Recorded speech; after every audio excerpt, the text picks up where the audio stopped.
গণৰাজ্য দিৱসত ৰাজ্যবাসীলৈ মুখ্যমন্ত্ৰীৰ মেটমৰা সম্ভাৰ নিবনুৱালৈ চাকৰি গৃহহীনলৈ পকী ঘৰ ধৰ্মীয় অনুষ্ঠানলৈ টকা অৰুণোদয় আঁচনিৰ পৰা লাখপতি বাইদেউ অংগনবাদী কৰ্মীলৈকে দিলে ভাল খবৰ প্ৰথমবাৰৰ বাবে ডিব্ৰুগড়ৰ খনিকৰ খেলপথাৰত গণৰাজ্য দিৱসৰ পতাকা উত্তোলন কৰিলে মুখ্যমন্ত্ৰী ডক্টৰ হিমন্ত বিশ্ব শৰ্মাই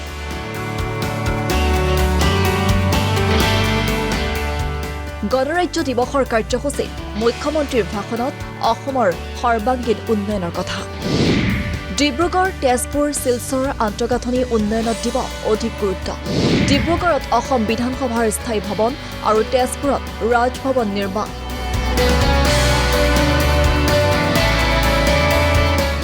শিলচৰত সচিবালয় আৰু মুখ্য সচিবৰ মুখ্য কাৰ্যালয় নিৰ্মাণ কৰাৰ সিদ্ধান্ত ডিব্ৰুগড়ত অসম বিধানসভাৰ নতুন ভৱন নিৰ্মাণকে আদি কৰি ইনফ্ৰাষ্ট্ৰাকচাৰ ডেভেলপমেণ্টৰ জৰিয়তে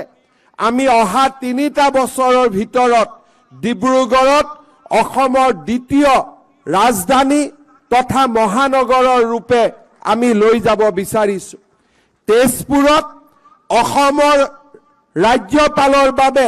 ৰাজভৱন নিৰ্মাণ কৰি অসমৰ সাংস্কৃতিক ৰাজধানীৰ পৰিচয়েৰে আমি তেজপুৰক উদ্ভাসিত কৰিব বিচাৰিছো শিলচৰত আমি এটা সচিবালয় নিৰ্মাণৰ লগতে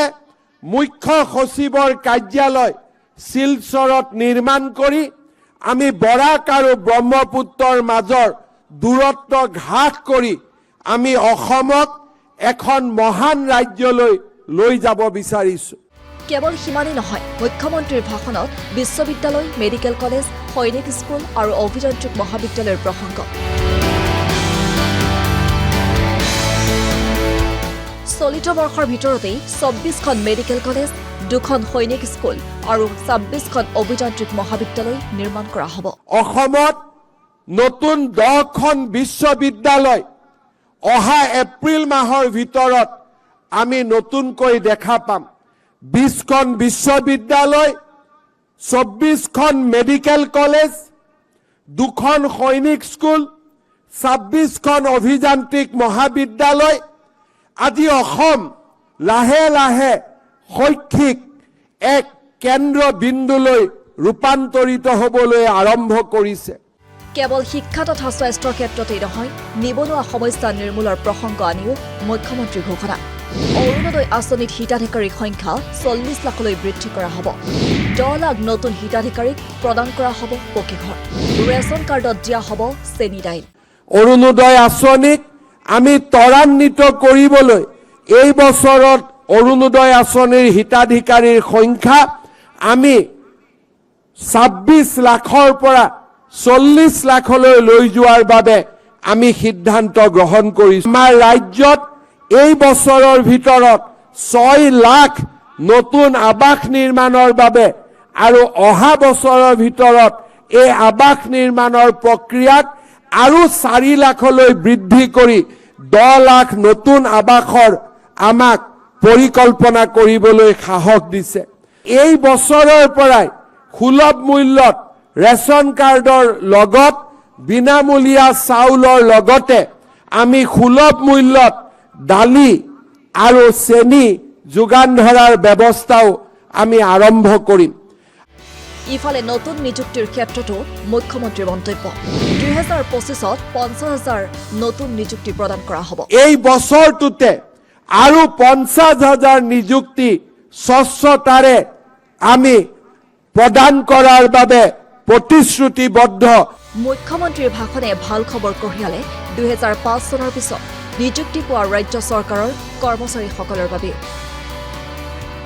2005 চনৰ পিছত নিযুক্তি পোৱা কৰ্মচাৰীসকলক নতুন পেঞ্চন নীতিৰ বিপৰীতে পুৰণা পেঞ্চন নীতিৰ আওতালৈ অনাৰ সিদ্ধান্ত মুখ্যমন্ত্ৰীৰ যাৰ নিযুক্তিৰ প্ৰক্ৰিয়া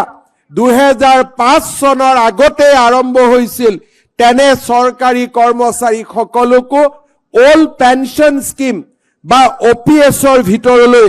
আনিবলৈ সিদ্ধান্ত গ্ৰহণ কৰিছো ডিব্ৰুগড়ৰ গণৰাজ্য দিৱসৰ কাৰ্যসূচীত অংশ লৈ ৰাজ্যৰ সাংস্কৃতিক ক্ষেত্ৰখনক লৈও মুখ্যমন্ত্ৰীৰ ঘোষণা। ঝুমুৰ বাগৰুম্বাক বিশ্ব দৰবাৰত প্ৰতিষ্ঠা কৰা হ'ব।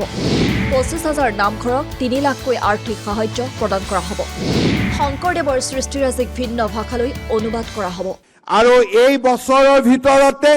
10,000 শিল্পীৰে আমি বাগৰুম্বাকো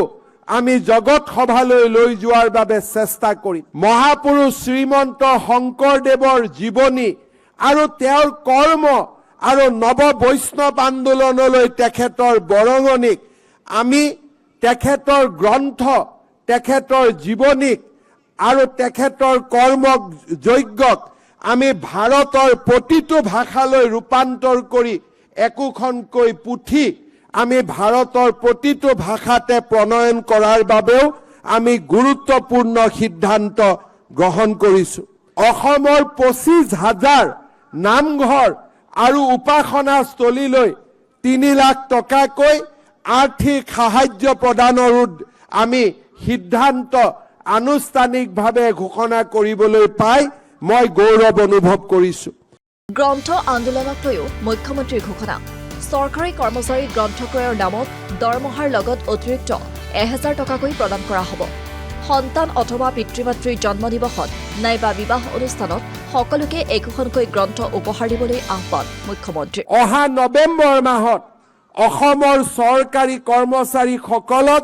দৰমহাৰ লগত আমি 1,000 টকাকৈ দিবলৈ সিদ্ধান্ত গ্ৰহণ কৰিছোঁ, যাতে এই চৰকাৰে আগবঢ়োৱা চৰকাৰী কৰ্মচাৰীসকললৈ তেওঁলোকৰ দৰমহাৰ লগত আগবঢ়োৱা 1,000 টকাৰে আমি নতুন নতুন কিতাপ ক্ৰয় কৰিব পাৰোঁ আৰু কিতাপৰ আন্দোলনক আগুৱাই লৈ যাব পাৰোঁ। আৰু এইদৰেই প্ৰথমবাৰৰ বাবে ডিব্ৰুগড়ৰ খনিকৰ খেলপথাৰত গণৰাজ্য দিৱসৰ কাৰ্যসূচীত অংশ লৈ মুখ্যমন্ত্ৰীয়ে দিয়া ভাষণে ৰাজ্যবাসীলৈ কঢ়িয়াই আনিলে বিকাশৰ মেটমৰা সম্ভাৰ। News text report, the news plus.